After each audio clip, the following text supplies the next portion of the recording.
Ya, hari ini Anda ada melenggang di suatu pemerintahan Bapak Prabowo Subianto dan kami memikirkan hidup kami sendiri. Aneh-aneh, ya? Skripsi diteliti. Skripsi diteliti. Anda tahu tidak? Skripsi itu mengenai hal yang besar ya. Oke, di konten kali ini saya akan membagikan sebuah video yang sangat menarik untuk kita saksikan, di mana pengacara Dr. Tifa untuk pertama kali muncul di layar televisi. Kemudian beradu argumen dengan pengacaranya Bapak Jokowi, di mana kedua pengacara ini terkenal sangat keras dalam berargumen. Ini sangat seru untuk kita saksikan. Marilah kita saksikan bersama-sama. Kurnia Sri Royani, pengacara dari Dr. Tifa. Silakan, Ibu Kurnia. Bismillahirrahmanirrahim.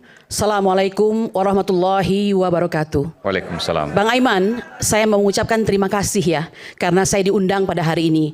Dan ini penampilan perdana saya setelah saya banyak menolak wawancara. Ya, karena saya ingin melihat perkara ini dengan hati yang bening begitu.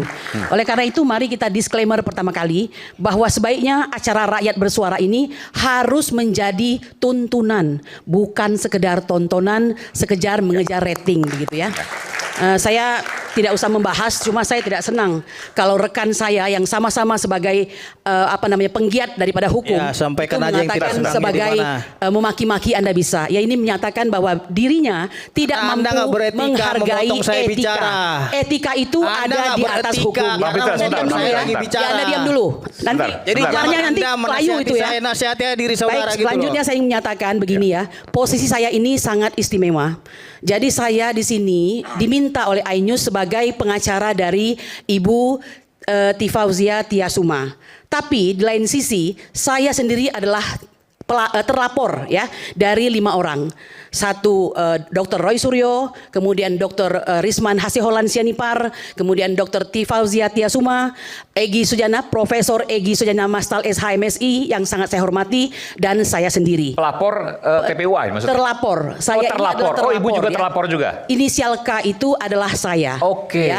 Nah, di kesempatan ini saya ingin menyampaikan, sebelum saya nanti ke arah Ibu Tifa begitu, saya merasakan suatu kekecewaan yang besar ya, bahwa kami ini sebagai salah satu penegak hukum yang tergabung dalam Integrated Criminal Justice System bersama hakim, jaksa, serta juga pengacara ya, ada 4 di situ, dilaporkan oleh rekan kami ya. Otomatis ketika Pak Jokowi melaporkan, dia kan pasti mendengarkan saran dan nasihat dari lawyernya begitu. Nah, harusnya lawyer tuh berpikir bahwa kami ini sedang melaksanakan tugas kami. Mengapa kami dilaporkan? Ya, Anda sudah melanggar banyak aturan di situ. Apakah kita sedang bersepakat untuk melanggar aturan dalam hal ini? Ya, saya adalah advokat yang dilindungi oleh Undang-Undang Advokat nomor 18 tahun 2003. Ya, pasal 16 dan pasal 5 itu. Nah, kemudian juga ada Undang-Undang Perlindungan Saksi dan Korban pasal 10 yang saya bahasakan ya. Pasal 10 Undang-Undang Perlindungan Saksi dan Korban atau Undang-Undang PSK menyatakan bahwa saksi, korban, saksi pelaku dan atau pelapor tidak dapat dituntut secara hukum baik pidana maupun perdata atas kesaksian dan atau laporan yang akan, yang sedang dan telah diberikannya. Tuntutan hukum tersebut diberikan hanya dapat dilakukan pada kesaksian yang tidak beretikat baik. Sebentar, Bu Kurnia ini memang melakukan apa yang kemudian ya, itu terlapor? Yang saya tidak tahu. Jadi begini ya, kami ini adalah pelapor pada Dumas di Bareskrim. Ya kan? Yang bersama-sama TPUA itu ya? Ya, saya TPUA. Ya, saya bendahara umum TPUA yang tidak pernah megang uang. Ya, saya mau bilang ini. Ya, saya harus sampaikan ini. Ya, jadi saya juga yang menghadapi Bapak Jokowi bersama 2 rekan lainnya. Yang kasusnya dihentikan kan karena ya, tidak yang ada kasusnya dihentikan, yang dinyatakan sebagai tidak terbukti ada pidananya dan sertifikatnya atau ijazahnya identik begitu. Padahal kalau kita mendengarkan keterangan dari Jenderal Ugroseno yang merupakan mantan daripada Wakapolri itu menyatakan bahwa ini surat edaran daripada Kapolri ini ya, nomor berapa itu? Tolong nanti cek sama-sama. Itu sangat melanggar KUHP dan KUHAP karena tidak dikenal penghentian daripada penyelidikan. Oh, Anda mau TPUA mau itu bahwa kasus pelaporan terhadap dugaan ijazah Jokowi palsu itu tetap berlanjut? Bukan tetap berlanjut, tapi lakukanlah sesuai dengan hukum. Kami melakukan pelaporan, tapi hanya ditumpuk sebagai Dumas. Ya, jangan lupa, ditumpuk lama dari tanggal 9 Desember 2024. Dan itu mulai dilakukan suatu penelitian dan penyelidikan setelah Bapak Jokowi pada tanggal 30 April melakukan pelaporan ke Polda Metro Jaya. Yang satu daripada yang terlapor itu adalah saya. ya. Bayangkan, ini berapa banyak undang-undang yang dilanggar. Ya, saya kecewa. Saya ini anggota Peradi. Ini Bapak Otto sebagai seorang wakil menteri, saya ingin menyatakan di mana perlindungan kepada saya sebagai seorang advokat. Ya, Anda kan tidak pernah tahu kehidupan kami bagaimana. Ya, hari ini Anda ada melenggang di suatu pemerintahan Bapak Prabowo Subianto dan Ibu kami juga memikirkan hidup kami penelitiannya sendiri. yang aneh-aneh, Ya. skripsi diteliti. Skripsi diteliti. Anda tahu tidak? Skripsi itu mengenai hal yang besar ya. Joko Widodo sudah masuk dalam administrasi Kenapa negara. nggak teliti aja ijazah ibu gitu loh, dari SD sampai SMA. Kenapa nggak presiden-presiden lainnya juga ibu teliti? Kenapa hanya Jokowi Pak Aiman, saja? Anda besok tolong dipikirkan Makanya ya aneh juga untuk yang diteliti memasukkan nggak seorang orang. narasumber, tolong dipilih. Kalau orang ini tidak berbobot, nggak usah dimasukkan, ya. Saya Itu saja. berbobot jauh Nah, dari nggak Anda. berbobot, tidak berbobot. Ya, nama saya lebih besar daripada saudara. Saya tidak perlu Gitu itu. loh. Jadi Saya nggak memang usah pembela kau. ulama dan Lebih aktivis. banyak saya Tidak anak-anak perlu. kau sebesar daripada Tidak. saudara. Ukuran bukan Baik. uang ya. Nggak usah Mohon kau maaf. bilang saya nggak Oke. berbobot. Oke, Tidak, lanjutkan, Bu, tidak lanjutkan, berbobot Bu. cukup bagi saya. Oke, baik. Kamu yang nggak Sangat berbobot. paham tidak berbobot. Kau Baik. tidak mengerti bagaimana membela umat. Kau tidak mengerti bagaimana membela ulama. Kamu Tidak jangan mengerti. menjual nama rakyat untuk Oh, tidak pernah kepentinganmu menjual. sendiri. Oke. Bang Aiman, Kalau kau mohon maaf, menjual nama saya mau rakyat menambahkan untuk lagi. Biarkan kepentinganmu saja dia sendiri, bicara ya. rakyat yang Saya mau mana? menambahkan Ini lagi. kalau dua-duanya Bukan. nggak kedengeran. Ya. Saya ingin tanya. 284 juta rakyat Indonesia memilih Joko Widodo sebagai presidennya. Oke. Itu. Bang Aiman, Ini nggak ada kaitan ini dengan penting pemilu sekali juga. ya Tapi untuk ingin saya tanya gini, sampaikan. Mbak Ya. Bu Kurnia, Ya. bahwa Anda sekarang diberhentikan kan kasusnya yang pelaporan terkait dengan Ya, ijazah diberhentikan, palsu, dianggap tidak ada indikasi pidananya di situ. Permintaan dari Ya. TPUA adalah untuk Melakukan suatu gelar perkara ulang yang termasuk khusus ya. gelar perkara terbuka ini. Ya, terbuka seperti yang disampaikan oleh Bapak Dr. Roy Suryo tadi. Anda nggak percaya apa yang sudah dilakukan oleh Lab 4 Polri? Sekarang ini bukan soal percaya atau tidak percaya ya. Kalau kondisi dan cara mereka tidak transparan, tidak melibatkan masyarakat ya, itu tidak akan dipercaya.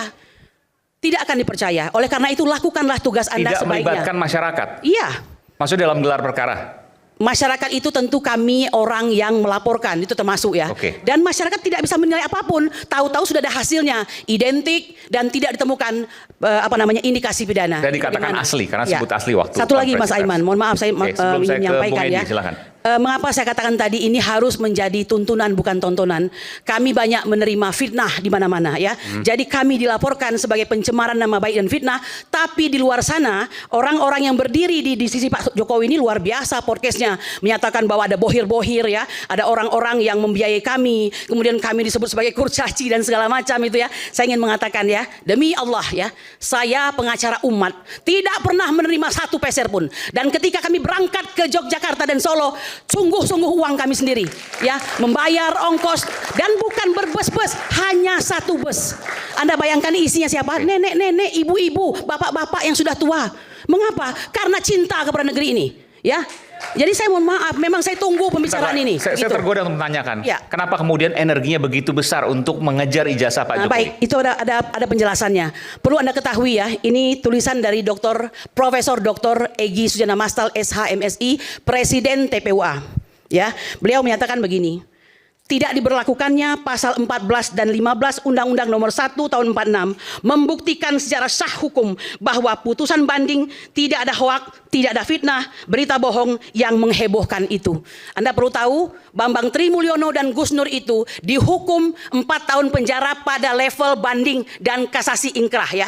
Sementara di pengadilan tingkat 1 ya di Surakarta itu mereka dihukum karena dikatakan menyebarkan hoak. Ya, sehingga dihukum 6 tahun dari tuntutan dan dakwaan jaksa maksimal 10 tahun ya. Kalau begitu, kalau tidak terbukti dan tidak pernah ditampakkan ijazah asli itu, bagaimana bisa menghukum seseorang sedemikian rupa? Tidakkah ini sangat zolim? Jadi kalau Anda tanya betapa luar biasa energi, ya, energi luar biasa. Hampir 10 tahun ini rakyat menderita. Ya, saya mau katakan bukan satu-satunya ini perkara yang saya tangani. Semua tidak berbayar. Ya, pada saat ulama-ulama kami dikriminalisasi, bahkan termasuk saya membela juga Jenderal Napoleon Bonaparte, bukan untuk urusan yang korupsi, tetapi urusan ketika beliau ada masalah dengan pelecehan agama oleh seorang yang telah menghina daripada Nabi Muhammad SAW. Ya, banyak sekali. Dan jangan lupa, kami ini bukan kali ini sedang berjuang ini. Proses ijazah palsu ini sudah 3 tahun ya. Dimulai dengan perkara nomor 592.